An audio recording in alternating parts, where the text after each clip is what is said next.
You're watching the Defense Dynamics and I'm Danveer Singh from New Delhi.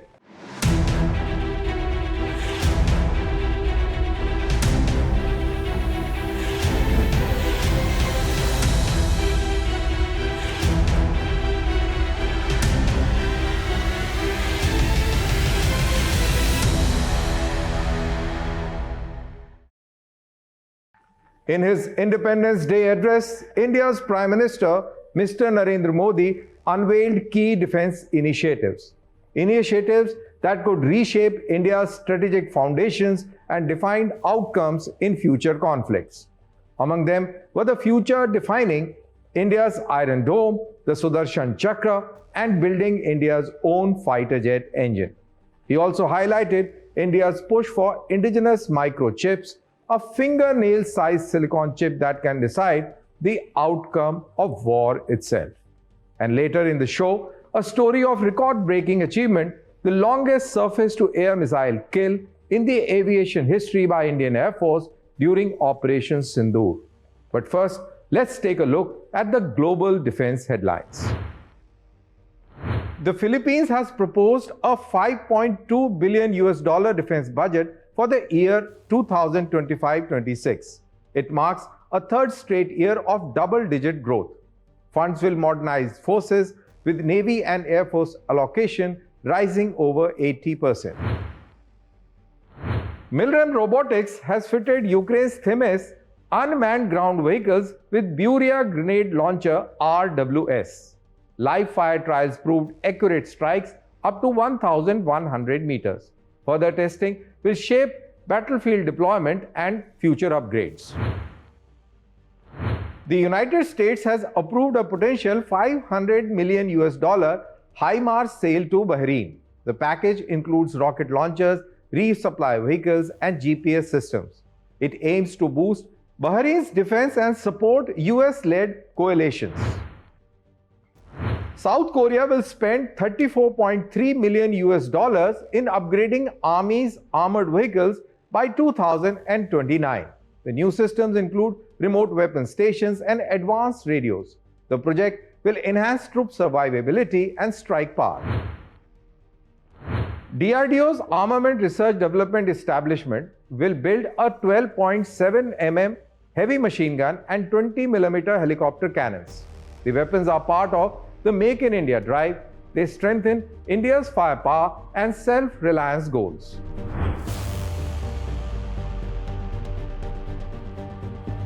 A project that could redefine India's defense posture is called Sudarshan Chakra, a missile defense shield designed to secure India's skies against the threat of 21st century. In this segment of ours, let's find out the answers to some very basic but important questions. What is Sudarshan Chakra itself? Why does India need it? And what are the current Indian capabilities? And what makes Sudarshan Chakra so different?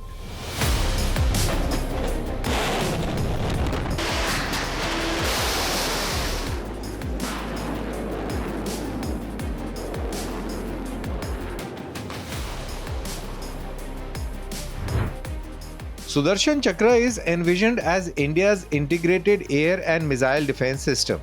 It will be a multi-layered shield capable of intercepting enemy aircrafts, drones, cruise missiles, and even the hypersonic glide vehicles. The structure will have 3 layers. Outer layer will consist of early warning satellites and long-range radars, forming the eyes and the ears. The defensive shield will be the mid-layer with ballistic missile, hypersonic missile, and cruise missile interceptors. Inner layer will have medium and short-range air defense missiles and close-range lasers and anti-drone guns. So what is Sudarshan Chakra? Let me try and explain to you with the help of graphic wall right behind me. It is India's integrated futuristic missile defense shield. As I said, it is integrated. It will have integration of air and land-based interceptors and missile defense shield. It will be divided into 3 layers. The outer layer will have satellites and long-range radars to give early warning. Then there will be a mid layer which will have ballistic missile interceptors basically to intercept incoming missiles in the outer space itself before they enter the atmosphere. And then once they enter the atmosphere, there will be an inner layer for both mid-level and close-level contact and elimination of the threat. They will be based on laser and drone guns and also mid-level missiles. Now, whole of the system will be AI enabled, that is artificial intelligence enabled, and this will make this whole system very, very effective in the days ahead. So why does India need this push at the first place? The answer lies in today's modern conflicts, which have proven that aerial threats are the biggest danger. In Ukraine, drones and missile strikes have crippled entire cities. In Israel, the Iron Dome has saved lives from relentless rocket barrages. And in the Red Sea, Houthi drones have disrupted critical naval operations. At a time when both China and Pakistan are rapidly expanding their missiles and air capabilities, the S-400 provides India with the ability to detect, track and neutralize hostile aircraft, cruise missiles and even ballistic threats at ranges up to 300 kilometers. More importantly, it sends a strong geopolitical signal that India will take independent decisions in its national security interests regardless of external pressure or sanction threats. In many ways, the S-400 is not just a weapon system, but a deterrent in itself. The current Indian capabilities comes from what India operates. And they are the Russian S-400 systems for long-range interception, the indigenous Akash surface-to-air missiles for medium-range air defense, and DRDO's ballistic missile defense program, which is still under development. And now, the announced Sudarshan Chakra will integrate all these into a single networked grid, a homegrown mix of Iron Dome, THAAD and the S-400s. What makes Sudarshan Chakra unique? It will be AI enabled for early detection and timely interception. The early warning will be satellite based. It will have laser and directed energy weapons for close air defense. The indigenous radars will be resistant to jamming, and most importantly, seamless integration across Army, Navy and the Air Force will be key to its strategic application. Sudarshan Chakra will have a very defined role in protecting India's most critical assets, namely the metro cities like Delhi, Bombay, Chennai and Kolkata, and the strategic command centers wherever in the country, nuclear missile bases, key airfields, naval ports, energy infrastructure, and subsequently in later phases, mobile units may also be deployed along front lines, providing protection to army strike formations in the battle. So how will this whole system work? Let me take you to the graphic wall right behind me. A future missile defense system shielding major cities from aerial threats, as I mentioned. So it will have detectors in terms of satellites and long-range radars. Once the threat is detected, the input is sent to various interceptors. Interceptors receive the signals from the detectors about the aerial attack, and once they receive the signal, the missile defense shield is activated as shown by this dome. It's a notional depiction, and once it is activated, then defense missiles or the laser beams are launched depending on the type of threat, and all the incoming missiles and the threat is neutralized. So this is how, in a very coordinated manner, this whole system will work and protect the strategic places the India has. The idea is to create a seamless kill chain where sensors, shooters and decision makers are networked in one responsive grid. Once realized, the Sudarshan Chakra will give India the ability to strike first, strike deep and strike accurately, all while maintaining complete situational awareness. Ultimately, it's a move towards building a fully indigenous strategic deterrent that can overmatch any adversary across the entire spectrum of conflict. Globally, such systems exist: Israel's Iron Dome, America's THAAD, and Russia's S-500. But Sudarshan Chakra is designed as a fusion of these technologies tailored to India's unique geography and multi-front threat environment. In strategic terms, this could be India's Iron Dome, but on a much larger scale. If we talk of the challenges ahead, then developing such a system will be a huge technological and a financial challenge. Indigenous laser and interceptor technologies need to be matured. Cost could run into billions of dollars, and deployment will take several years, if not decades. But if achieved, Sudarshan Chakra will give India the strategic confidence of an impenetrable sky.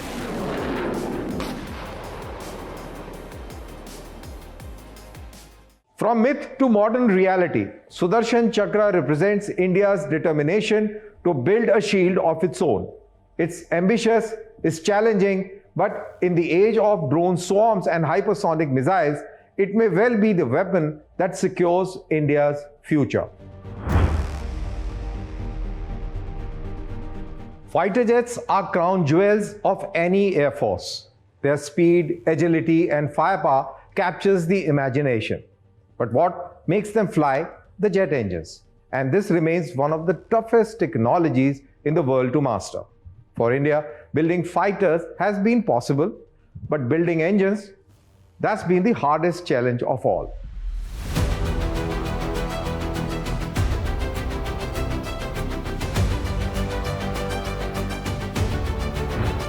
In the 1960s, India built its very first indigenous fighter, the HF-24 Marut. It was designed by the legendary German engineer Crore. The airframe was advanced and capable, but it lacked one critical element: a powerful engine. With no indigenous jet engine available, the Marut had to depend on underpowered British engines. The result? A fighter that looked modern but could never break the barrier into supersonic speeds. The Marut's fate showed India's first bitter lesson. Without the engine, aircraft is just a shell, and that lesson would return decades later with the Tejas. In the 1980s, India launched the Kaveri engine project. It was a bold ambition to power the Tejas light combat aircraft with a homegrown jet engine. The goal was clear: build a high-thrust, lightweight, modern turbofan engine from the scratch. But decades later, the Tejas still flies, not with Kaveri, but with an imported American GE engine. The Kaveri engine faced one challenge after another. It could only generate 70 to 80 kilonewtons of thrust, short of the 90 plus required for the Tejas to fly combat missions effectively. Metallurgy was the roadblock. The turbine blades couldn't withstand the extreme heat of supersonic flight. The engine turned out heavier than planned, cutting efficiency, and during the trials, vibrations and compressor failures became frequent setbacks. But the most critical gap: India simply lacked the material science ecosystem, that is, technologies like single crystal turbine blades and advanced cooling systems, the kind the US and France had mastered over decades. So why is it so difficult to build a jet engine? The answer lies in science, engineering, and patience.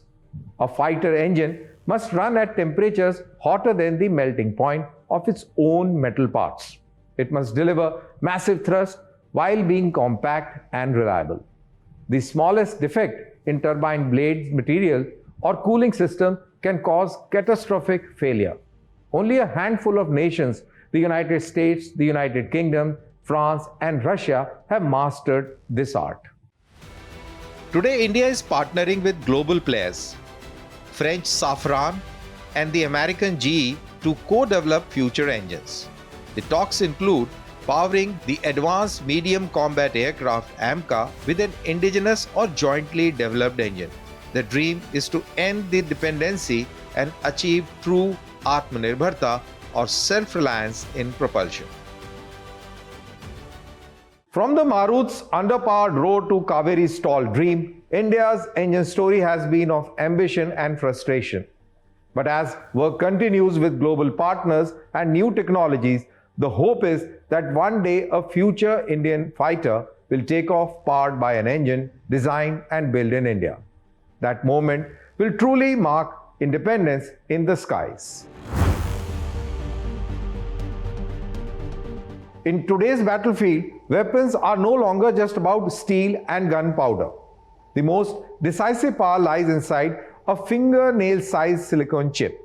From fighter jets to submarines, from missiles to satellites, microchips are the hidden brain of modern defense equipment.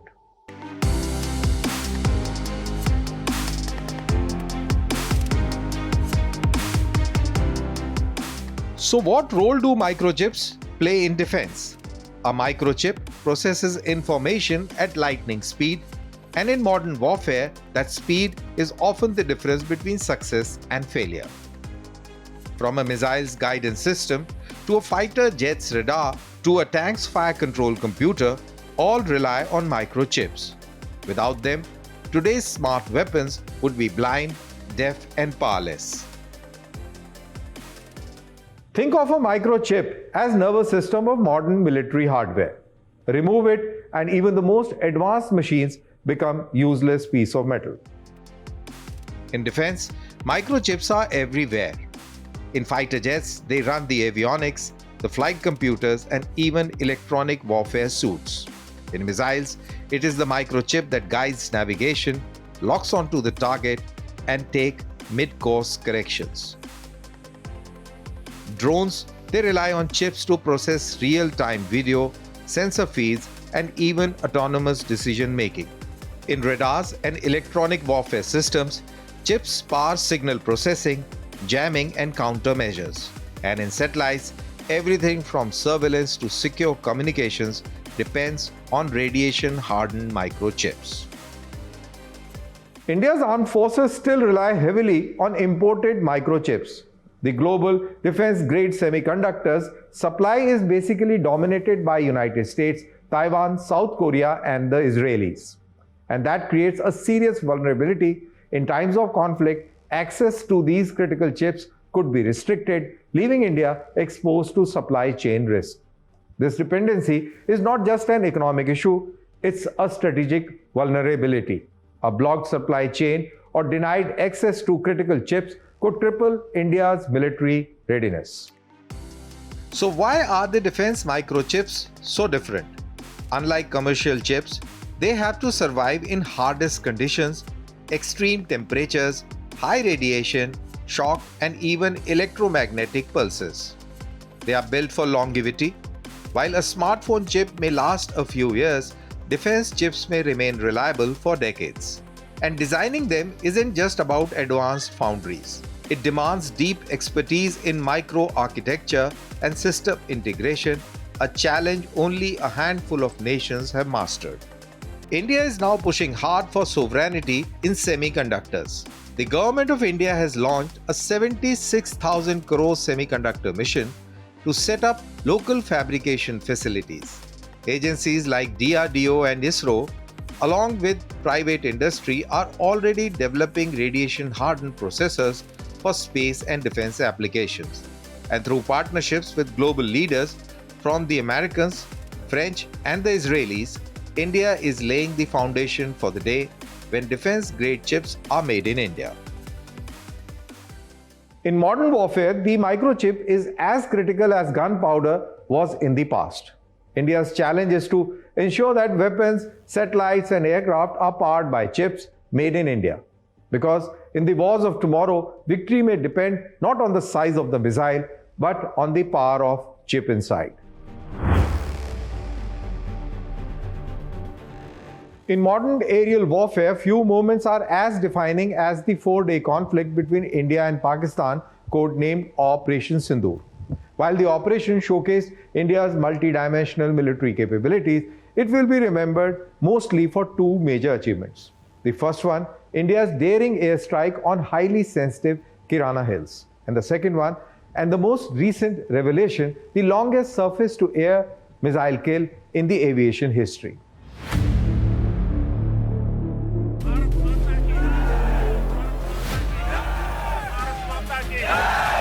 Bharat माता की जय मैदान में भी गूंजती है और mission में भी। At the heart of this unprecedented feat was the Russian formidable S-400 Triumph, operated by the Indian Air Force. In a staggering demonstration of reach and precision, the system is reported to have intercepted and destroyed a Pakistan Air Force airborne early warning and control aircraft, likely the $160 million Saab platform at an estimate distance of 300 kilometers. This surpasses all known records in air defense, effectively redrawing the boundaries of modern warfare. In a flashback to 2018, India signed a $5.43 billion deal with Russia to provide 5 complete systems of S-400 Triumph. Critics questioned the move, and the United States threatened sanctions. But the logic was clear. With a 600-kilometer tracking range and a 4-kilometer kill zone, the S-400 could dominate almost the entire Pakistani airspace. From Adampur in Punjab, an interceptor missile could reach a Pakistani Air Force F-16 over Sargodha in just 65 seconds. During Operation Sindoor, these predictions were vindicated. The system delivered exactly what strategists had envisioned, a decisive long-range kill that reshaped the regional balance. The downing of Pakistani airborne early warning and control aircraft was more than just a tactical victory. It struck at the nerve center of Pakistan's aerial defense. From the moment on, Pakistan was flying blind. The airborne early warning and control system aircraft lost crippled complete surveillance and command function of Pakistani Air Force. Several Pakistani fighter jets were destroyed inside the hardened shelters aided by satellite intelligence. And the air corridors became narrow death traps, and the commanders lost confidence in calling for air support. Pakistan's acquisition of the Saab Air-I airborne early warning and control system had significantly enhanced its Air Force situational awareness and battle management capability. Mounted on a Saab 2000 aircraft, the Air-I could detect and track multiple aerial targets deep inside the Indian airspace, while simultaneously coordinating fighter aircraft and air defense assets in real time. This gave the Pakistan Air Force a much faster decision action cycle and improved its ability to conduct coordinated air operations. However, destruction of the Saab Air-I had dealt a major blow to Pakistan's Air Force, making it blind and deaf to the Indian threat.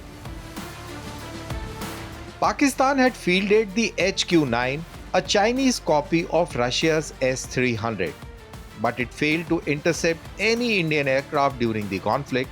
The lesson was clear: imitation cannot replace a proven technology.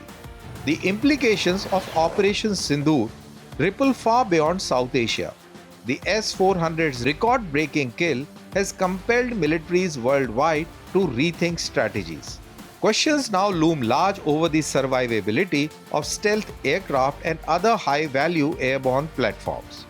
If systems like the Triumph proliferate, global aircraft manufacturers will be forced to devise new countermeasures. For India, the kill is a validation for its decision to acquire the S-400, despite the intense US pressure and sanction threats. But for India's adversaries, the message is stark. In the age of S-400, distance is no defense.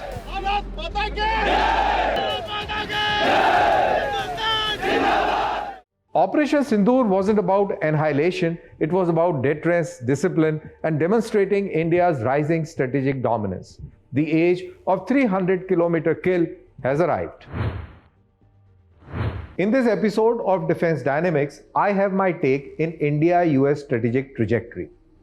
A trajectory that started to move upwards from Clinton onwards, and now it stands at a very difficult pass in Trump 2.0 administration.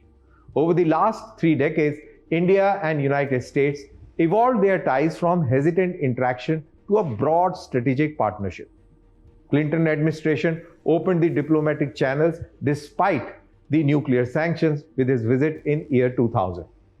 Bush delivered a breakthrough civil nuclear deal and recognized India as a long-term strategic partner. Obama built on that. He institutionalized the defense ties and named India a major defense partner. Trump 1.0 shifted this relation and hardened the strategic cooperation between the two countries by signing COMCASA and BECA-like agreement, thus placing India at the center of Indo-Pacific strategy. Then came Biden. He added the momentum through revived Quad engagement and critical technological cooperation, but the trust deficit thereafter in Trump 2.0 has created a little bad taste in the mouth. Trump 2.0 is threatening tariffs on Indian goods, and this has shaken India's confidence in American reliability, thus raising serious doubts about Washington's long-term intentions. In one stroke, 3 decades of carefully built goodwill is now into question. However, the bottom line is that India and United States relationship is steadily growing and grown since Clinton. But tariff threats and transactional policies may appear to have dented the faith part. However, our long-term strategic goals are aligned. Thus, this is a temporary passing phase. With this, we come to the end of this episode of Defense Dynamics. Thank you for joining us, and do post your comments with hashtag #DDWithDanvi. See you next week, decoding complex defense stories. Till then, goodbye and take care.